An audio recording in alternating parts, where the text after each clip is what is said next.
Los Angeles has evolved in ways no one could have imagined.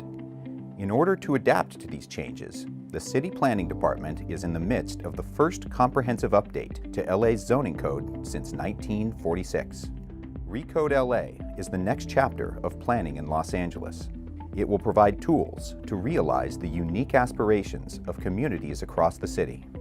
Zoning is one of the key building blocks of any modern city, managing where buildings are constructed, what they look like, and how land is used. When the revision is complete, LA will have a simple and modern new code.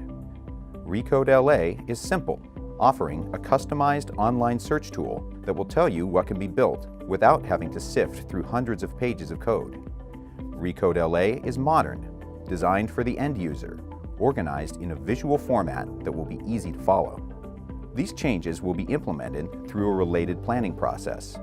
As the city updates its community plans, citizens will be able to give their input in order to shape their communities.